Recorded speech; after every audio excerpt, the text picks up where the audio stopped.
Hi and welcome to the Beer Temple. I am Chris Quinn and I am joined once again by my lovely wife, Margaret Quinn. Hello. And by my cruddy dog, Max Quinn. Yeah. Camping out down below us, Max Quinn, his usual spot. Making kind of chortles and grunts and gross, disgusting sounds, as is usual for him. So, His MO. Yeah.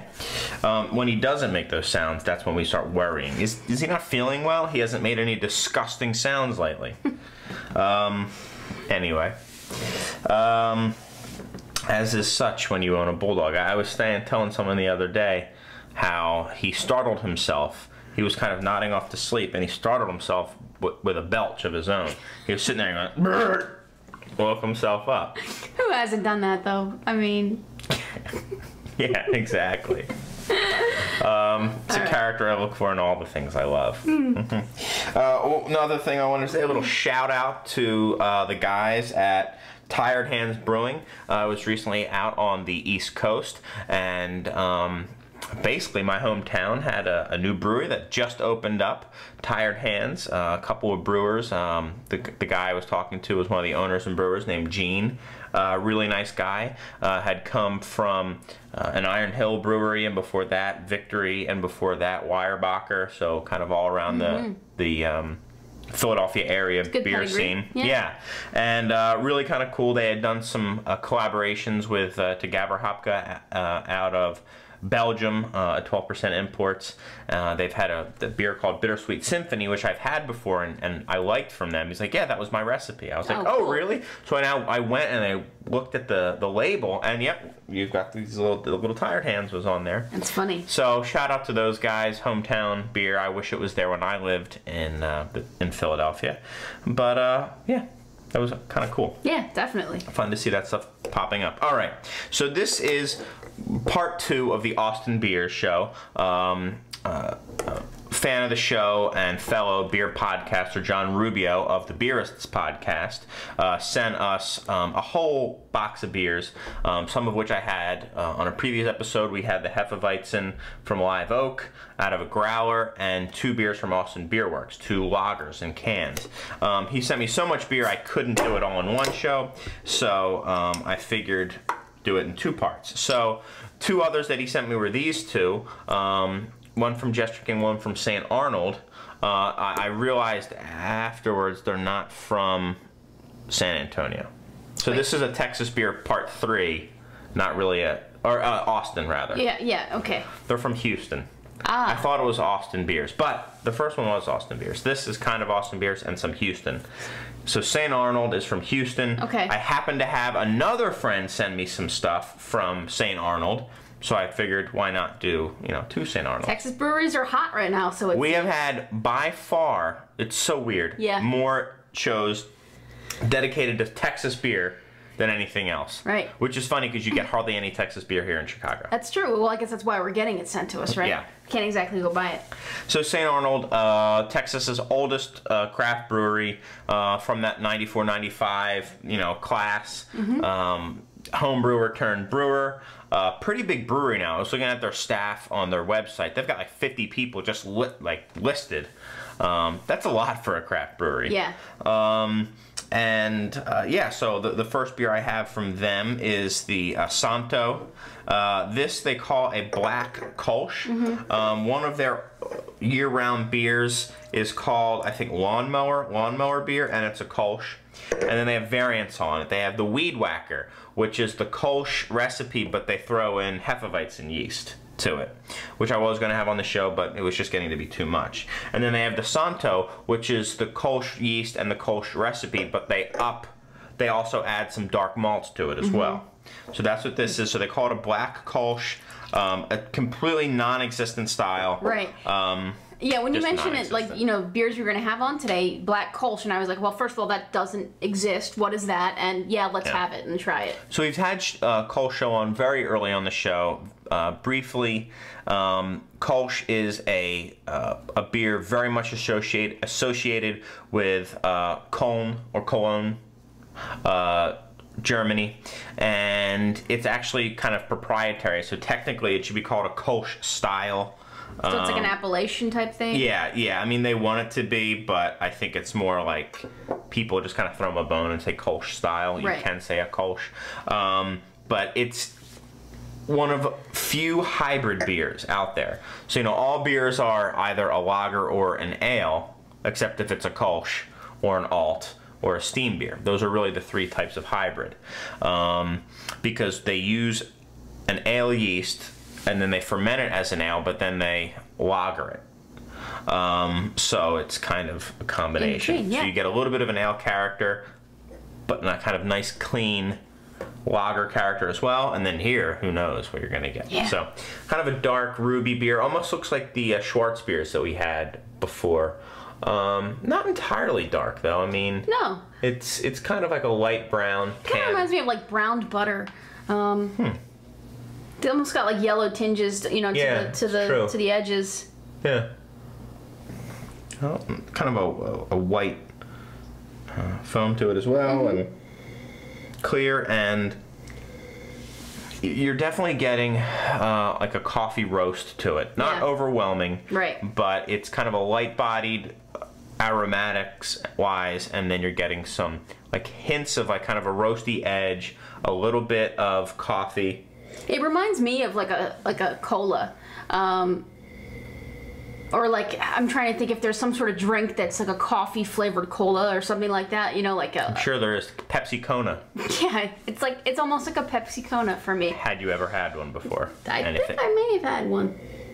Yeah, I can see kind of that cola aspect to it. You're getting a little bit of almost like an herbaceous note to it, and also, some underlying kind of malty fruitiness, just a little bit. Right. Trending into Dr. Pepper then. Yeah. Almost like orangey or lemony. Like I said, Dr. Pepper. I hate Dr. Pepper. I hate Dr. Pepper. So, this one really does remind me of a Schwartz beer. It's very light. Yeah. In fact, it tastes lighter than the aroma was. It's kind of almost aqueous, or water. Yeah. It's a little watery. Maybe a little too dry. Yeah, I was gonna say, I was surprised at how dry it was. I guess maybe because we had been talking about cola and stuff like that, I kind of thought it would be a little sweeter than what it was. A little more fruit would come forward in it. But you're not really, or at least I'm not getting any of that at all. I get, like a drying sensation. And again, I do get the roast on the taste as well. Right. I mean, if I was sitting down in Houston and it was like 140 degrees. That's a good point. Yeah, and I wanted some roasty, dark beers, maybe this is one I would reach for. And you know what? I think this could work really well in sort of like that Indian summer type weather where it's, 55, 60 degrees, you're kind of outside and what do you drink? I think this could work well in the fall. Yeah, it's not really... It tastes actually a little muddled. Some of the kind of fruitiness is just kind of not really working for me with the roast as well. On top of that, I feel it's just a little watery. And,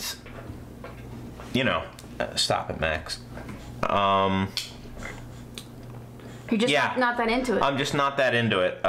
It's, it's fine. Technically, it's okay. I just think recipe-wise... I just don't think it's the most well-composed beer for me. I'll go 86 with the beer. I think I need to start being a little harder on beers that I just think are so-so. 86. Yeah, I think I agree with you there, 86. I could see how it could work in certain situations, I guess, but I would probably reach for something different. If I wanted to go the route of a Kolsch, I would go the route of a Kolsch. If I wanted to go the route of a roasty beer, I would go the route of a roasty beer. Right. All right, kind of... Make up your mind. Although, a Schwartz beer is kind of, I think, a more well-done example of what an easy drinking kind of beer with some roast in it can be. So, you have it. Yeah, there you go. My first black Kolsch, so. My first black Kolsch as well. But we've proven that it's not true that once you go black Kolsch, you never go back. Back Kolsch. I'm going back to Kolsch. Yeah. I think from that. Yeah. I live with him. Yeah. All right, moving on. Moving on. We got another St. Arnold beer. This is double IPA from them. It is called Homefront IPA. Do you hear like a ringing sound? I do. I think sometimes our table gets ringing sound in it when you talk loud. Oh, really? Yeah. I'm just worried it's not like reverberating. You know how you get feedback sometimes? Mm-hmm. I guess we'll see. Homefront. St. Arnold Homefront IPA. St. Arnold, I was kind of curious. I don't know why they're named after St. Arnold, but he was, I think, a French dude, ancestor of Charlemagne. And I guess he performed some miracle where someone prayed to him one time, like these pilgrims, and they were like dying of thirst, basically, and they had a little drop of beer, and that little drop of beer, like, sustained them. Quenched everybody. Ah, of course. So my guess is it's like that's a loaves why. and fishes type story. Gotcha. Right. Except for boozers. Yeah. So and what is the background on this beer? What is the style? I think it's a double IPA. Okay. Oh, and 100% of the sale of Homefront IPA will go to benefit Operation Homefront, an organization providing emergency financial and other assistance to families of U.S. service members and wounded warriors. I figured with the name Homefront it had to be in some way related to veterans. Yeah. So cheers to you guys at St. Arnolds for doing that. That sounds like a worthy cause for sure. Yeah. This one was, again, sent to us from John Rubio. And nice looking beer. Kind of a pretty intensely orange color. Golden. I'd say very like clear. Deep gold. You know, maybe light orange. I wouldn't say it's intensely orange. Well, I would. That's why I said it. Kind of a little bit of a head to it as well. Actually, quite a bit of fluffy head. And yeah, nice looking beer. Mm-hmm.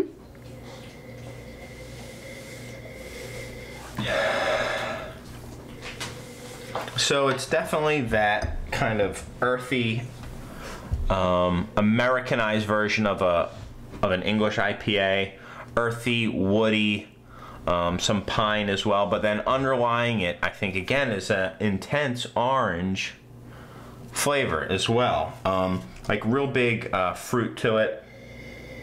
And I think that's really nice. Like almost like candied orange. Like what are those like little wheels of gummy that are sugared and they look like oranges or limes or something? I don't know if they have a name, but yeah, I know what you're talking about. Like the orange wedges or whatever. Yeah. Yeah, they're not quite gummy, but they're like more like gumdrop type deal. Yeah, one of those things.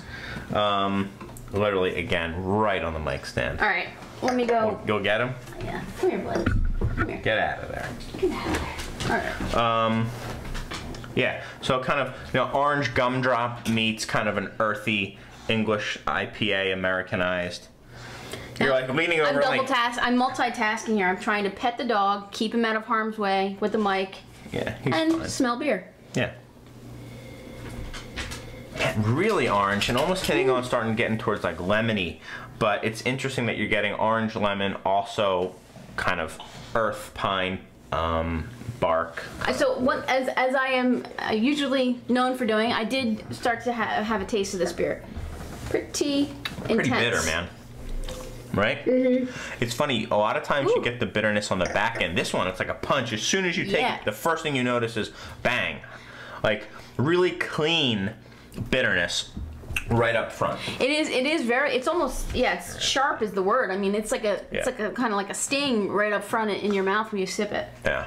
He was walking by and I went, sit down. I sat him down, so I just sitting.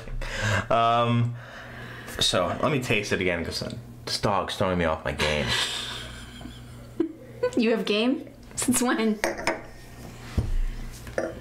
Oh, I have game. Now I need to take a third sip. Because I've gotten off my game again. My wife got me off my game. Here's something interesting about this beer.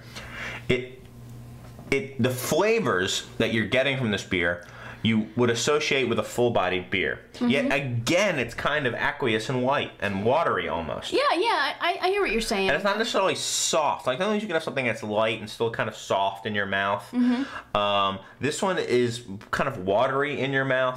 That said, so I don't like the mouthfeel. Okay. I also don't like the way the bitterness is kind of attacking my mouth, but the flavors themselves I kind of like. Yeah. I think I have to agree with you. I think actually on all points. Just as I get done belittling you about your lack of game, I find myself agreeing with you. See, my game works on you. No, but yeah, you're right. It's got nice underlying flavors. I would prefer if it didn't kind of like, you know, sting me in the mouth as soon as I sipped it. It's just, that's a little much for me. But yeah, I mean, you can tell that there's a good underpinning there, and I totally agree about the body of the beer as well. And when so as I was smelling it more and more, and you were dealing with the dog, I started saying, you know what, there are kind of hints of lemon and stuff, as well as that intense kind of gumdrop orange. When you taste it, you definitely get that lemony flavor, and I think the bitterness kind of lends you more towards, and the lightness of the body, the lack of sweetness, makes me think more lemon. Yeah. And it's interesting. It's like lemon and pine without it being pledge. That sounds like pledge or something. Right, it sounds like a disinfectant or something, yeah. Right. So all the notes from the aroma are there on the mouth, but they're kind of in different proportions. I'm not getting quite as much of that kind of earthy marmalade side of it. I'm getting more of the lemon and kind of pine, and yeah, I can't get over the mouthfeel. I've never had a beer where the mouthfeel really just didn't jive with what I was looking for before. Again, you know, fine beer. I feel there are many better examples of a double IPA out there. You know, hey, I'm an American. I love America. But I'm just saying, you know, we're going to support the troops. Do not run from this beer. This beer does not run. Yeah, this beer does not run. So yeah, I mean, so yeah, I appreciate what they're doing. Would want a few tweaks to this recipe, but I think it's got some, you know, interesting backbone to it. For me, yeah, 88. Yeah. Yeah, I'll go 88 as well. You know, it's a fine beer. I like it. I just think with so many excellent year-round, easily available double IPAs out there, you know, I'll get it because I support the troops. There you go. Especially, we have some troops who watch the show. Mike, I know you're out there watching. So, yeah, that's... moving on. Yeah, moving on, I guess, is what I meant to say. God damn, get on your game, man. What's wrong with you? Wow, St. Arnold's here, and you're taking the Lord's name in vain? All right. He did stuff with beer. He's cool. Oh wait, this isn't gonna work. Quick, get something to open this with. Use Max. Use Max's lower jaw. Go to the drawer where you know it won't be. Maybe I'll do a transition, or I'll do a song and dance now. All right, what I'll do is I'll talk about Jester King, and you can listen in, Margaret. Thank you. First of all, I would get it, but you can't see. I'm completely pinned in. There's no way for me to get out without her getting out. I don't just send my woman to go do things that you know of. So, Jester King. Whoa, that's quite a bit of gas let off. I hope it was the beer. Jester King is from Austin. They consider themselves a farmhouse brewery. I first heard about them when they were having kind of a big lawsuit, and I think suing like the state of Texas or something over the beer laws, and I think it had to do with alcohol content and what was called and labeling, and can you label it a beer and this and that. I think they have some strange laws on like what you can call an ale and a lager or something like down there. It has nothing to do with what is truly an ale or a lager or something. It's just like if it has this percentage, it's just a lager. Yeah. In fact, sometimes if you look closely at beer labels, you'll see, you know, Doppelbock ale in Texas. Yeah, it says something like that. Yeah. You know, they're wacky down there, but don't say anything because they'll execute you. That's right. So, to be fair, I've never been to Texas, but I plan to go. There's a good friend of mine just moved down there. And I've heard Austin is awesome. Austin is awesome. Let's go. Jester King, Farmhouse Brewery, sued people. This is their black metal. Really cool label. It's got like kind of like a Gene Simmons-esque character on here. This is their Imperial Stout, but I think a lot of what they do has kind of a farmhouse character. I've never had a Jester King beer, but I know they are known for kind of saison and farmhouse quality, or farmhouse qualities to their beer, so I wouldn't be surprised that was the case here. Yeah. I've looked at some of the ingredients on here, and it doesn't list anything that would throw that out at me that it's going to taste like a saison, but who knows. The other thing I noticed is that they use, when it says ingredients, it says harvested rain and filtered hill country well water. Harvested rain. I think that's cool. Hey man, it's dry down there. Yeah, Go right, for it. You're right. Suck up water, or collect it. So go Jester King. I think that's cool. Margaret can roll her eyes. I think it's cool. Man, pitch black. When you hold it up to the light, you can just at the very edge see hints of dark brown, but it's really black, and a really, really nice, tight, tiny bubbles. Really kind of creamy head. Yeah, a lot of time that's what you get from bottle conditioning, which this is re-fermented in the bottle. Same thing as bottle conditioned, where they'll pitch some extra yeast and bottle it, and that's how you get the carbonation. It actually carbonates naturally in the bottle, and that's how a lot of times you get this really nice fine head to it. Yeah, it pretty looking beer. Yeah, it is. It almost looks like a milkshake or like a root beer float or something. All right, what is going on? There's something. Well, I mean, I get like there's Again, like that. Go on. It's like I think I had root beer on the brain. Something about Coca-Cola. Like. How strong is this beer? Ooh man, now I'm getting hints of like Robitussin or something like that. Yeah. Okay, it's you got only that 10%. Yeah, I'm getting kind of like a medicinal. Man, Robitussin is dead on. Yeah. Like that kind of syrupy. Cherry quality like to dark it. Cherry, yeah. But you definitely also get some alcohol on there as well. Again, and then you get a little bit of that like kind of umami, soy, meaty character as well. Yeah. And I mean, I think if I'm trying to now, I have cough syrup in my head. I'm probably making it more negative in my head now than it should be. My first impression was. Something like a root beer or like a chocolate covered cherry if you want to be like kind of friendly. Herbaceous, cola. There is definitely that kind of herbaceous, and I think maybe that's where you're getting the medicinal side of it. Yeah.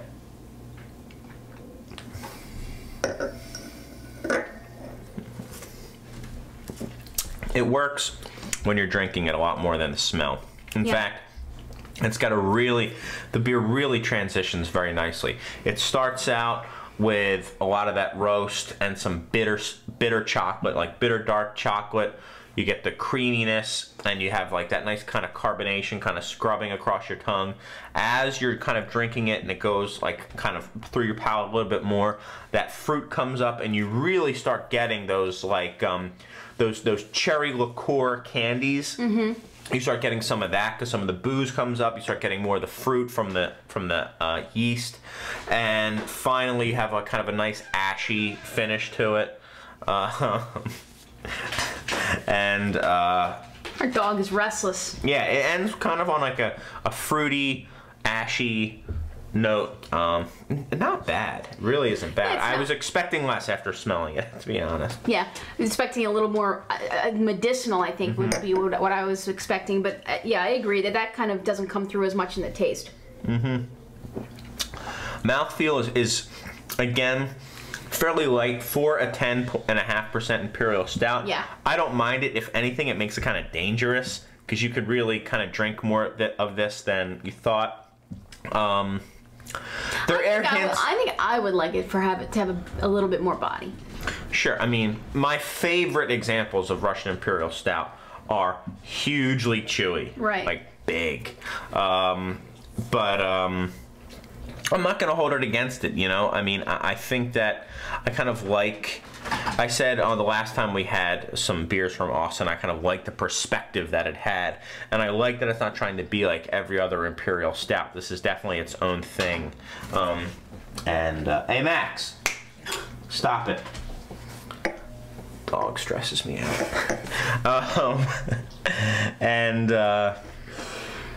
Yeah, I kind of like that it's its own thing. Yeah. It's got maybe a little bit of kind of that earthy quality. Maybe it's that ashiness in the back end, but yeah. So I mean, as far as what I would rate this, it's good to me, but it's not great. I think that's how I feel about it. So I think I'm gonna go like 89 with it. Oh, I'm gonna go a little bit higher. I'm gonna go 91 on the beer.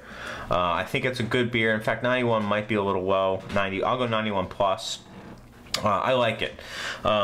It's definitely a beer that you kind of have to be in the mood for. Right. Or less you have to be in the mood for. There are times you would certainly not be in the mood for this beer. Right, right. But it is unique, and I kind of like it. You know, the aroma threw me off, but it really does work when you're tasting it. It's certainly complex. It's got a lot of stuff going on, and I'm glad I've tasted it. So, it's true, yeah. Yeah, so I'll go 91 plus, and a big thanks to Brian and John for sending us these beers. Thanks, guys. Thanks, to all you viewers, whether you send us beer or not, you're certainly welcome to. I think it's kind of cool that people kind of want us to drink beers that are from their local area and that they have some pride in. Yeah, totally. And I'm glad that we can then do that and share it with everybody else. That's about it for now. I'm actually going to go and share these beers with some other people. That's what it's all about. And that's about it. Please keep the comments coming in. Let me know what you like and what you think of the show. I always like to hear what you guys have to say. Margaret, anything? Now the dog goes to sleep. The dog has finally calmed down, so of course it's time to end the show. Yeah. Anything else, Margaret? That's it. All right, guys. We've got some great Texas beers to go drink, so we got to go. Hopefully you do too.